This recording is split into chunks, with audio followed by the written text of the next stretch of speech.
cappuccino, hold the phone, take me home.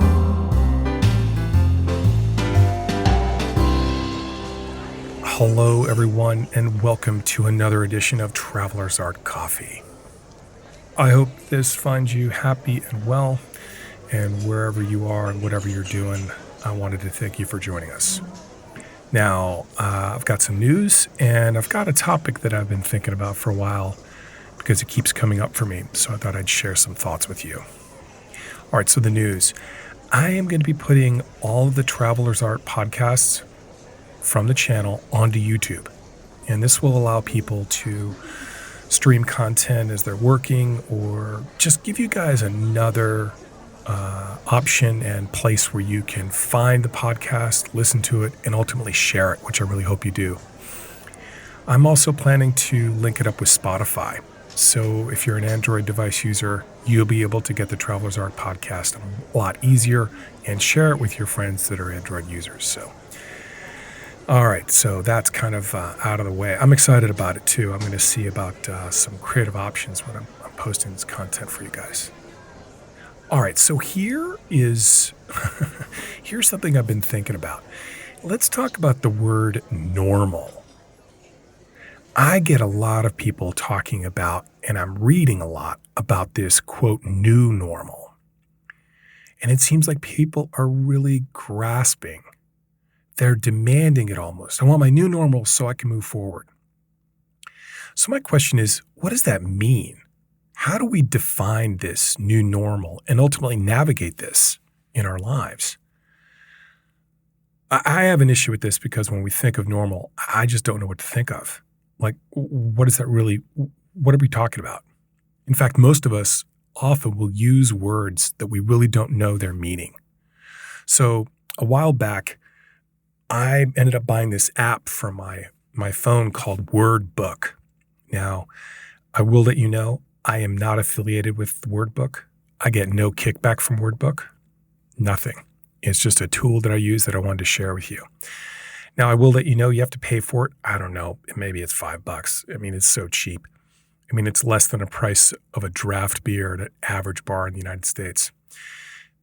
But as I've learned long ago, things that have worth are worth paying for. And this is a great, great tool. When I'm in a conversation and a word is used and I don't understand it, I'll often look up the word and get a truthful and accurate definition and usage of the word using the app. It also has a little button where it'll pronounce the word for you correctly, because the pronunciation, symbols, and breakdown in the dictionary has always been very confusing for me, probably because I'm lazy and haven't really learned it, but this is a great option. It tells you how to pronounce it correctly. All right, so anyway, what am I getting at? Well, here's a good example. I was talking with someone that said, oh, I'm really intuitive and I use my intuition. I'm like, what does intuition mean? What does intuitive mean? So I looked it up on WordBook, and it's essentially, it's as a noun, it's the ability to understand something immediately without the need for conscious reasoning. And I thought, okay. I was like, all right, its origin is late Middle English, denoting spiritual insight or immediate spiritual communication. I thought, well, okay, so does that mean you're spiritual? So I noticed what the first synonym is. Now, if people, just as a reminder, a synonym is a word that is a different word that means the same thing, and it's called a hunch. Now, a hunch is essentially a guess. So when that person tells me that, they're essentially saying, I'm a good guesser. Okay. So sorry about that tangent, but you're just a guesser. You don't have super secret spooky knowledge, you know? But anyway, let's get back on topic. So what does normal mean? So as an adjective, it's conforming to a standard, it's usual, typical, or expected. So as a noun, it's the usual, the average, or the typical state or condition. A good example, actually, of usage as a noun is there's a normal body temperature, a normal bracket. So So what does that mean in terms of travel? Why am I talking about this? All right, so let's take a moment to think about this. If I'm conforming to a standard, or I'm typical, or I'm average, or in essence, I have an expectation of what will be and or happen in my everyday life. And I think what people want with the new normal is to have a version of what was. And that begs the question, what was? What was that normal that you were in? Have we even defined that? Is it that you could just walk around without a face mask on? Or you could just, some of us would like to go to work and make a paycheck, or be able to be in gatherings together without this new form of control on our society. And I think for a lot of us, we'd like to travel. I know I'm getting a lot of emails of people grateful for the podcast because they're doing their travel plans now. And I think the podcast is helping them do so. And I'm grateful to be of service. So I'm bringing up this normal thing because in the travel world, when we have authentic travel, not tourism, because tourism, we kind of bring our normal with us. But when we travel, we get a new definition of what normal is. So if my normal in my hometown is that public transportation is on time, but you're traveling somewhere else and public transportation is great when it just shows up, that's a new normal. So when we travel, we can experience a different kind or new normal of what is the standard and what is typical. As an example, food choices and flavors, transportation styles, body odor, communication styles. Some people really get close to you when you talk, and some people stand further away. Some people don't even look at you when they talk to you, which to me, I find unnerving. Accommodation, like what's expected for the value of the money, and general social expectations from people. So with this new normal or different normal, we have the opportunity to grow. Here's a good example. If you're in Spain and you're experiencing the Spanish siesta, but you're from, say, a hardworking and highly driven Manhattan day job, the midday nap might seem almost heretical. But under closer examination and consideration, you might find that it's actually a better way to live and to work. So the contrast of what is our new normal when we're traveling gives us the ability to see with perspective. Okay, so here's a good option. Let's what does perspective mean? Okay, let me look this up on the phone. All right, so perspective.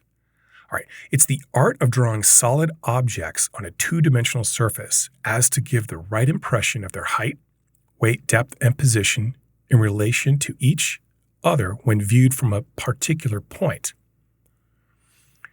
Or a second definition is a particular attitude toward or way of regarding something. It's a point of view. So that point of view is defined based on what? The point that all those other objects are coming out of, or your view of this surrounding area. So in short, when we leave the comfort of our current normal, what we're used to, and immerse ourselves in a new normal or a different normal, we can see the positive and negative aspects of the two different normals, and we can grow an understanding of ourselves and the culture we're visiting. In short, we begin to see things in dimensions. And seeing in dimensions and understanding things in dimensions, like a perspective drawing, gives us wisdom and ultimately affects lasting change in our consciousness and who we are as people. Remember that normal is relative and that travel can help us have a better understanding of ourselves, our world, and what is a good normal. I tell people all the time, your reality is defined by experience. So the breadth of your experience defines the breadth of your reality.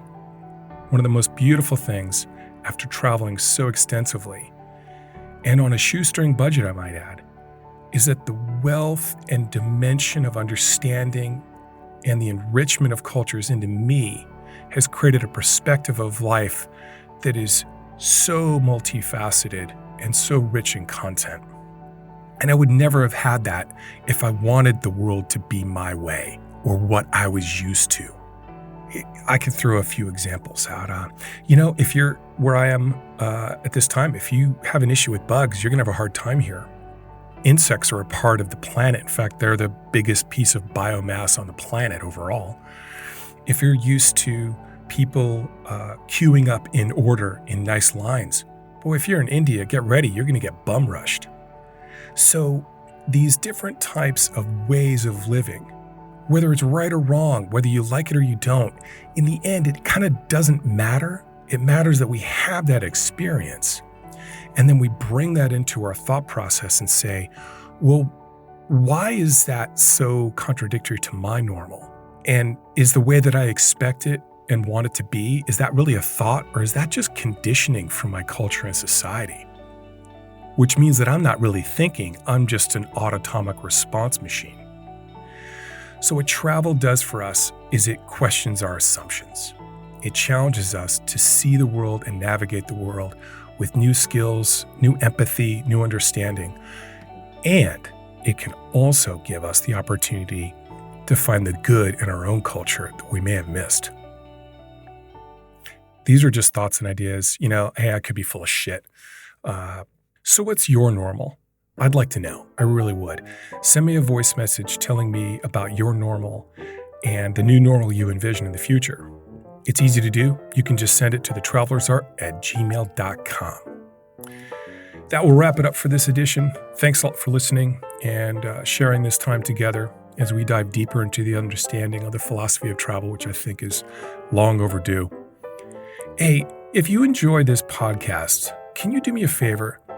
If you know one person that is a traveler or dreams of travel or would benefit from this podcast, please share it with them. It's easy to do and it costs nothing. Until next time, I'll talk to you soon.